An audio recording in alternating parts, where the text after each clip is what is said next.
Welcome, ladies and gentlemen, to this video lesson on constitutionalism in England and the Dutch Republic. This is part 2 of 2 video lessons. So today we're going to be talking about the Dutch Republic. But first, let me give us a little bit of review, right? All right, so review. What is constitutionalism exactly? All right. Its basic definition is that power is limited by law and that the power is balanced. Okay, you have the authority and power of government that needs to be balanced with the rights and liberties of the subjects. Okay, that's the basic breakdown of what constitutionalism is. All right, key examples: England, which is the best example. That was in part 1. So if you haven't watched that, bye-bye. You should go watch that first before this one. Bye-bye. Okay, and then the next one is the Dutch Republic, which we're going to talk about today. So now, constitutionalism includes constitutional monarchies and republics. It does not include democracies. Democracies have nothing to do with constitutionalism. Okay, that's a whole separate thing. All right, so let's talk about some context to constitutionalism in this era in European history. So at this point, France, Prussia, and Russia are absolute states. All right, England and Holland, or the Dutch Republic, are constitutional states. Like I just said, this is not democratic. Democracy is franchise for everybody. Everybody gets to vote on every single thing. That's a democracy. The United States is not a democracy, and neither were England or Holland. Okay, not democracies, constitutional monarchies. Okay, constitutional states. England, during this period, is going to experience the last of the great religious wars. All right. So, without further ado, let's talk some Dutch Republic. These were a unique bunch of folks. Okay, so here is a very, very famous artist, a painting by a famous artist, Rembrandt. You should know who that is. If you're preparing to take the AP exam, you need to make yourself a little note card, who Rembrandt was and what artistic style he exemplified, and also some of his major pieces. Wouldn't be a bit surprised if some of his work show up on the AP exam. All right, so this is called Masters of the Cloth Guild. This was produced in 1662. And as you can see in the description, this famous collective portrait shows middle-class leaders of a guild conducting business.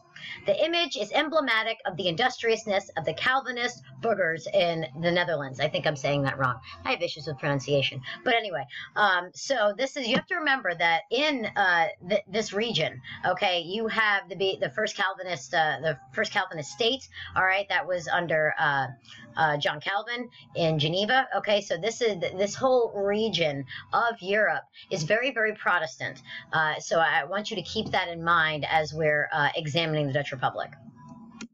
All right, so 1581 to 1587, the provinces of the Union of Utrecht, those folks formed the United Provinces. Okay, independence was confirmed by the Treaty of Westphalia in 1648, which we should all know about.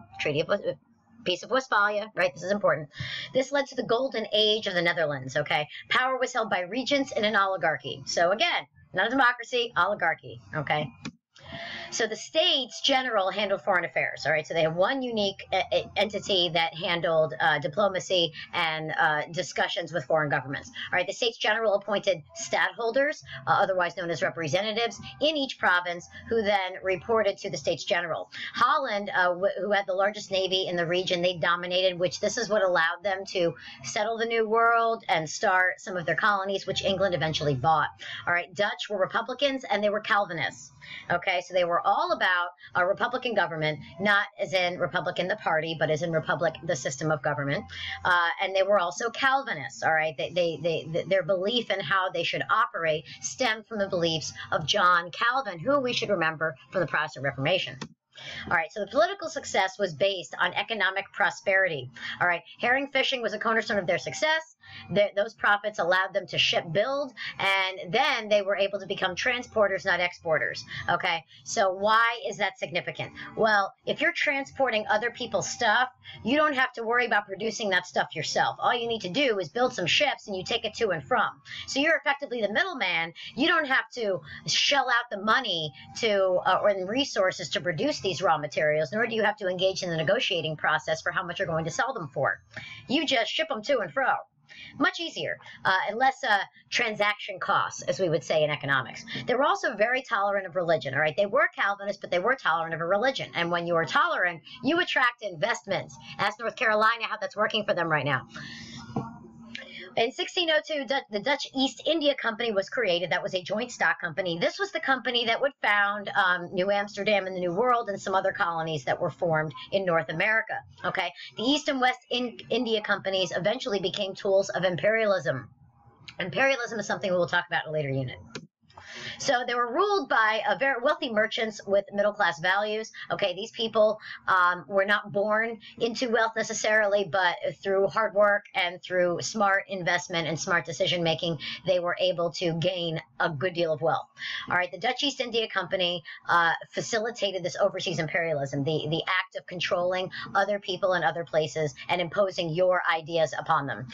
Navigation Acts of 1551 caused some problems. It said all English goods had to be transported by English ships. Okay, and this was the English's control, or the attempt of the English to control trade in the colonies. It didn't work too well because the English were engaging in this policy called salutary neglect, which is basically like, you know, they would make these laws and then kind of not bother the colonies at all, just kind of leave them to their own devices. So these laws were violated left and right. So if they were strictly enforced, this would have represented a significant problem for the Dutch. But since they weren't majorly enforced, wasn't as big of a problem as it could have been.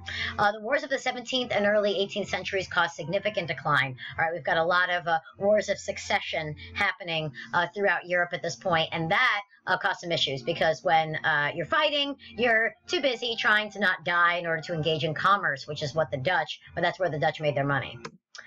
That is the end. I will see you in the next video. I hope you learned what you needed to, and I will see you next time.